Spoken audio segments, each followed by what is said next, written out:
네, 3월 18일 장윤선의 취재 편의점 시작하겠습니다. 오랜만에 저희가 뉴스 퀵배송으로 다시 출발합니다. 제가 다시 원고를 찾아보니까 지난 1월 20일 뉴스 급배송 저희가 그 청와대 단독 기사 보도 이후에 그다음에 사실은 이게 한 기자가 하루에 3꼭지씩 에브리데이 마감을 한다는 게 사실은 아주 젊은 청년 20대, 30대 기자들에게도 쉬운 일은 아닙니다. 그런데 하여간 그렇게 쭉 달려왔는데요. 사실은 너무 이제 소모적이기도 하고 그래서 잠시 쉬었는데요. 저희가 조금 이걸 해야겠다고 결심한 이유가 있습니다. 취재 편의점의 최고 강점이 뭐냐? 그것은 역시 장윤선의 취재 아니냐라는 것에 착안해서 저희가 좀 더 깊이 있게 그리고 객관적 사실을 기반으로, 그러니까 팩트 앞에 뭐 팩트를 앞서는 진실은 없는 것 같습니다. 뭐가 사실이냐 이게 굉장히 중요한 것이고, 리영희 선생님께서 늘 말씀하셨습니다. 나는 뭐 국익, 애국 이런 게 아니다. 진실이 뭐냐. 늘 이제 그 입장에서 보도를 하셨다고 말씀하셨는데요. 저희 취재 편의점도 같은 노선입니다. 진실이 뭐냐. 입은 비뚤어져도 말은 바로 하자. 이런 차원에서 열심히 또 현장을 뛰어다니면서 취재하는 내용이 있기 때문에 타 방송보다 그래도 제가 운영하고 있는 이 취재 편의점에서 가장 먼저 저희 애청자들께 가장 따끈따끈한 소식을 취재한 내용을 밤사이에 또 새벽부터 제가 아침 6시부터 전화를 돌립니다. 그래서 밤사이에 그리고 아침에 하루 종일 24시간 정말 편의점처럼 취재해서 얻게 되는 정보를 가감없이 애청자분들께 전달하는 게 중요하겠다라고 판단해서 다시 오늘부터 출발하려고 합니다. 역시 뉴욕에서 노미님께서 가장 먼저 저희에게 환영의 뜻을 밝혀주셨습니다.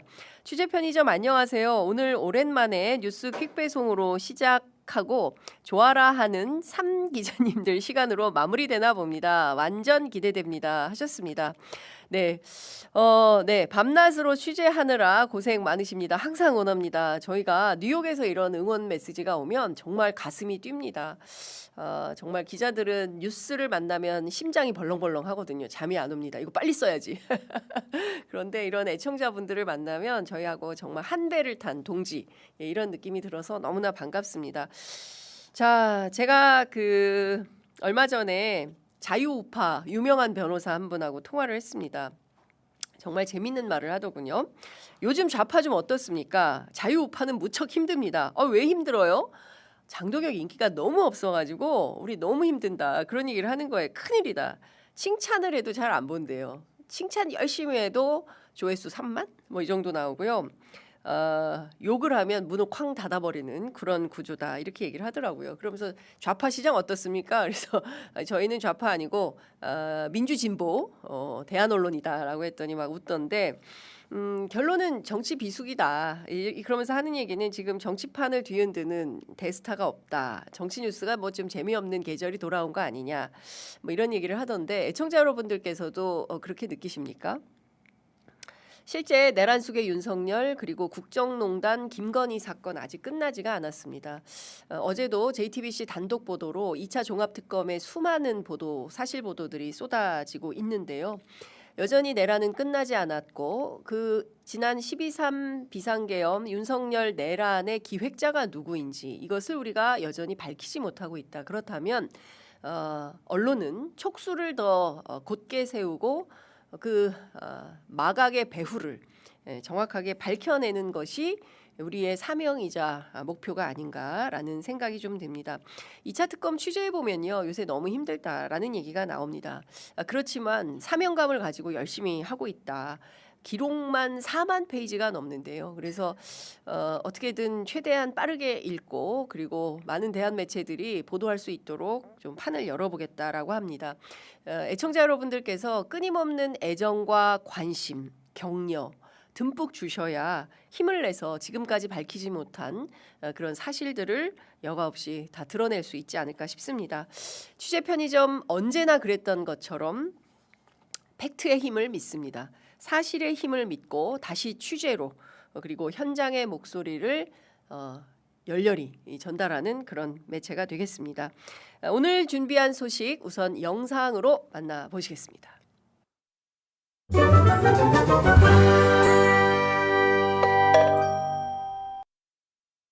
오늘 정청래 대표가 그 발표했어요? 검찰개혁 네, 관련된 9시 발표를 했습니다. 발표했어요? 그러면 이제 다 된 거예요? 검찰개혁? 예, 상임위 과정에 남아 있고 법사위가 또 남아 있습니다. 이 과정에서 어쨌든 명확하게 얘기를 하면 검찰개혁이라고 하는 게 어쨌든 우리 국민들의 관심도 높고 아닙니까? 근데 그 핵심은 수사와 기소를 분리한다. 중수청을 만들고 경찰의 역할을 확대해서 수사는 수사기관이 한다. 검찰은 수사하지 않는다. 어쨌든 관여의 소지도 최소화하고 어쨌든 최소화하면 또 뭐라 그럴지도 모르겠다. 어쨌든 관여의 소지도 없애고 오해의 소지도 아예 없애고 이렇게 명확하게 하면 좋겠는데 이 과정에서 과정 관리가 조금 그런 것 같아요. 행안부다 법무부 국무조정실 여기가 주로 아마 국회 쪽 특히 여당하고 소통을 한 것 같은데 이게 참 그런 게 있어요. 제가 수기하라고 했잖아요. 수기를 하라. 논의해서 결정을 하라는 거잖아요. 근데 이 수기를 하려면 일단 기본적으로 소통이 돼야 되고 소통의 기반이면 진지하게 토론이 돼야 되는데 나중에 보고 나면 나는 듣지도 못했다 뭐 이런 사람이 나타나기도 하고 아니 뭐 그냥 하라니까 했다 뭐 이런 식의 얘기를 하기도 하고 나중에 다 지금 뭐 책임도 안 지고 뭐 이런 일이 벌어지잖아요. 누구의 잘못이라고 내가 따지자는 건 아닙니다. 따진다는 건 아닌데 하여튼 터놓고 막 지겨울 정도로 얘기를 해야 되거든요. 이게 원래 어려운 사안들 같은 경우는 제가 가끔씩 쓰는 방법인데 얘기할 기회를 다 주고 어려운 의제일수록 끝날 때까지 계속 얘기를 하면 나중에 지쳐가지고요. 수용성이 높아져. 근데 그게 아니고 바쁘다고 그냥 억압하거나 아니면 막 제안하거나 이런 식으로 해놓으면 나중에 그게 다 이게 문제가 돼요. 좀 힘들더라도 특히 갈등 의제일수록 또 이해관계가 부딪히는 것일수록 정말로 진지하게 터놓고 진짜 수기를 해야 됩니다. 그래야 나중에 2중, 3중으로 일이 벌어지지 않아요. 이번에도 좀 그런 경향이 없지 않았던 것 같아요. 네. 대통령 말씀 여러분 어떻게 들으셨습니까? 저는 피식피식 사실 웃음이 좀 났습니다. 왜냐하면 저런 일들이 왕왕 있지 않습니까? 좀 뭐 댓글창에도 근데 어떤 얘기를 하면 자신의 귀에 꽂히는 워딩이 있죠. 그래서 그 귀에 꽂히는 워딩 하나만 가지고 저 사람은 저래, 저 사람은 이런 말을 했어. 이렇게 오해와 억측을 합니다. 그리고 평소 본인이 갖고 있던 이미지를 가지고 부정적 상황을 쌓아가죠. 저는 이건 올바른 태도는 아니라고 생각합니다. 대통령께서 말씀하신 것은 과정 관리의 중요성을 얘기한 거예요. 어떤 사람이 됐던 어떤 의제가 됐던 끝날 때까지 끝장 토론이라는 게 어떤 그 TV 프로그램의 제목에서 끝장 이렇게 하다가 이제 끝까지라는 표현을 썼는데 끊임없이 토론해야 된다. 저것은 제가 취재해 보면 그 이재명 대표 시절 많은 그 정치인들이 기억하고 있는 어떤 그 스토리가 많아요. 그러니까 이재명 대표 시절에는 진짜 문 딱 닫고 이 의제가 모두가 합의할 때까지 지칠 때까지 토론했다. 안 끝났다. 끝까지 토론했다. 그리고 이재명 대통령의 최대 장점은 경청이다. 계속 들었다. 근데 자기가 말을 하지 않고 59분 윤석열처럼 계속 지 말만 하는 게 아니라 남의 이야기를 경청하더라. 저는 이번에 이렇게 사태가 일파만파 커질 일이었냐? 그게 아니었다고 한다면 그것은 경청하는 자세가 부족했던 것은 아닌가? 이 점을 대통령이 일침을 놓고 있다라는 생각이 좀 듭니다. 앞서 보신 것처럼 어제 저 장면은 어제 있었던 국무회의 발언이었고요. 어제도 일부 소개해드린 것처럼 수사기소 분리, 검찰의 수사 배제는 분명한 국정과제로 확고하게 추진한다는 것입니다. 검찰의 수사 배제를 위해서 필요한 범위 내에서라면 10번이고 더 수정할 수 있다라는 부분을 강조했죠. 특히 이 당정 협의안 가운데 특사경에 대한 검찰 지휘 조항이나 수사 진행 가운데 검찰의 관여 여지가 있는 조항도 삭제할 것을 지시했습니다. 관련해서 오늘 아침 조중동 참 재미있는데요. 조선일보는 검찰 개편안이 결국 여당의 강경파 뜻대로 됐다, 이렇게 일면 머릿 기사로 쓰고 있고요. 중앙일보는 검찰 잡으려다 특사경 고삐를 풀어줬다, 이렇게 오히려 또 엉뚱하게 특사경으로 방향을 틀었습니다. 그리고 동아일보는 강경파의 반발에도 검찰 개혁 핵심 내용은 정부안대로 통과되었다. 어느 장단에 춤을 추시겠습니까? 결국은 무슨 얘기일까요? 당정청 모두가 합의하는, 모두가 바라는 방향대로 결론을 내었다. 다만 우리 언론이 자기의 시각에 따라서 각자 이렇게 해석을 하고 있다, 이렇게 보시는 것이 맞겠다라는 생각이 좀 듭니다. 그야말로 끝머를 평행선을 달릴 것 같았던 검찰 개혁안을 둘러싸고 대통령의 X 그리고 국무회의 발언 등을 통해서 일단락 판정리가 되었다, 이렇게 볼 수 있을 것 같습니다. 어제 정청래 대표가 기자회견했는데요. 그 한 토막도 함께 보시겠습니다. 당정청 협의안의 주요 골자는 한마디로 수사와 기소의 분리 대원칙입니다. 국민들께서 걱정하시던 공소청 검사의 수사 지휘 및 수사 개입 여지와 관련된 여러 조항들을 삭제했습니다. 혹시 모를 공소청 검사의 수사 개입의 다리를 끊었습니다. 검사의 특권적 지위와 신분 보장도 내려놓게 했습니다. 이를 통해 수사권과 기소권의 완전한 분리와 더불어 검찰도 행정공무원임을 분명히 했고, 다른 행정공무원과 동등하게 국가공무원법에 준하는 인사, 징계, 재배치 발령 등의 원칙이 지켜지도록 했습니다.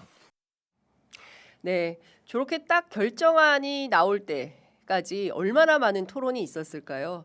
저도 이 사안을 근 한 달 넘게 1월 13일이었던 걸로 기억합니다. 이재명 대통령이 나라현에 도착하자마자 가장 먼저 낸 입장이 뭐냐면, 일본 외교 다카이치 사나이와 관련된 것이 아니라 바로 이 검찰개혁과 관련된 것이었어요. 그래서 매우 의아하다, 봉욱 수석은 왜 그 일본 순방에 동행했냐, 뭐 이런 그 기자들의 취재가 있었습니다. 저도 취재를 해보면 청와대는 청와대대로, 또 국무총리실을 중심으로 한 정부는 정무대로, 그리고 또 국회는 국회대로 대략 난감적 상황이 수주간 지속이 됐습니다. 그 사이 민주당 정치인들은 물론이고 뭐 당원들까지 저희 댓글창에 세상에 제가 볼 수가 없을 정도로 저를 비롯한 뭐 엄청난 그 비난 댓글, 뭐 지금 이 순간도 아니네요. 지금은 저희 응원 댓글이 많습니다. 장윤성 기자 화이팅, 이런 것도 있네요. 고맙습니다. 상당히 갈등이 심각했습니다.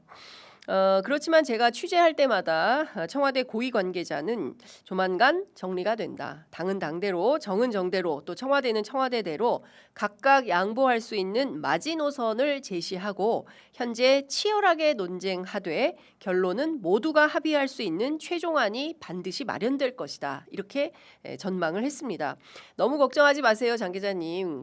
이거 해결되는데 좀 시간은 걸리는데요. 결코 어느 한쪽이 확 끌어가는 방식으로 그렇게 정리는 안 됩니다. 대한민국 민주주의, 특히 더불어민주당이 그렇게 정리되는 거 보셨습니까? 이 당은 집단지성이 발현되는 정당이에요. 누구 한 사람이 확 이렇게 절대 안 됩니다. 근데 정말 그렇게 되었다. 그래서 저는 이 청와대 고위 관계자 정말 엄청 놀랄만한 촉각이 있는 분이다, 이런 생각이 좀 들었습니다. 나중에 제가 이분이 공개를 원하면 그때 공개하도록 하겠습니다. 취재원은 반드시 저희가 보호를 해야 되기 때문에요. 실제 이 고위 당국자의 말이 현실이 됐습니다.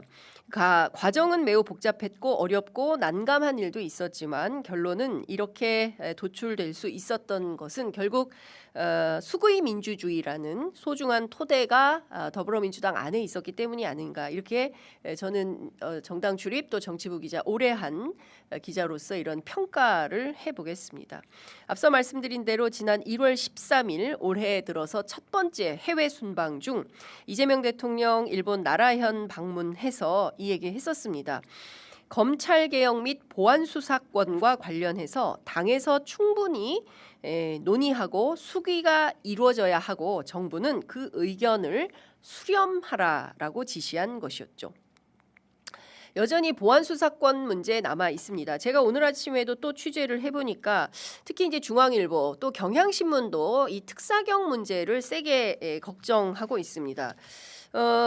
그 중앙일보 보도에 따르면 대검 연구 보고서에 2024년 기준 특사경 검찰 송치 사건은 모두 72,835건인데요. 그 가운데 기소로 이어진 사건은 32,765건, 모두 45%. 그러니까 절반은 기소까지도 못 간다. 조사는 하지만.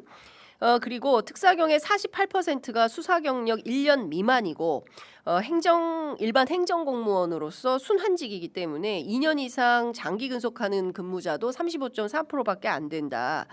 그러니까 이 검찰의 수사 지휘권이 사라지면 모든 통제가 사라지고 수사가 다 끝난 다음에 결과만 검사에게 넘기는 구조인데 이거 되겠냐, 엄청나게 걱정을 하고 있습니다. 자료는 대검 연구 보고서, 어떻겠습니까? 검사의 시각에서 쓰여진 보고서겠죠. 여하튼 이거를 일면 머릿 기사로 쓰고 있습니다. 이 관련해서 제가 취재를 좀 해보니까요, 특사경은 이 공소청, 중수청 법안에만 해당되는 것이 아니고 실제로 형사소송법 제245조의 10 그리고 또 이것뿐만 아니라 또 하나는 사법경찰 관리의 직무를 수행할 자와 그 직무 범위에 관한, 줄여서 사법경찰관 직무법 이렇게 불리는데요. 이 두 가지 법률에 의해서도 특사경은 검찰의 수사 지휘를 받도록 되어 있습니다. 자, 이번에 공소청 중수청 법안 설치법에 해당하는 설치법, 그다음에 절차법에 해당하는 형사소송법 개정안은 어떻게 하기로 했죠? 예. 다 기억하시는 것처럼 지방선거 이후로 미뤄진 상태입니다. 따라서 이 두 가지 특사경 문제는 어떻게 할 것인가에 대해서는 추후에 조치가 남아있다. 그러니까 중앙일보 너무 염려하지 않으셔도 된다. 이러이러한 문제들에 대해서는 당정청이 또다시 논의를 이어가게 된다. 너무 걱정하실 필요 없다라는 말씀을 좀 드리도록 하겠습니다. 핵심은 일단 가고 필요한 부분이 있으면 또 고치고, 그 무슨 여야가 갈등하는 가운데 필버 아니면 그냥 안 되는 방식으로 하는데요. 대한민국 민주주의가 그렇게 수준 낮은 민주주의는 아니지 않습니까? 합리적으로 판단해서 이거 이번에 고쳐야 된다라고 판단하면 또 고칠 수도 있는 것이죠. 그것이 바로 다음 다뤄질 의제가 아닌가 싶습니다. 검찰개혁 관련해서는 잠시 후에 신장식 의원 오시면 좀 더 자세하게 짚어보도록 하고요.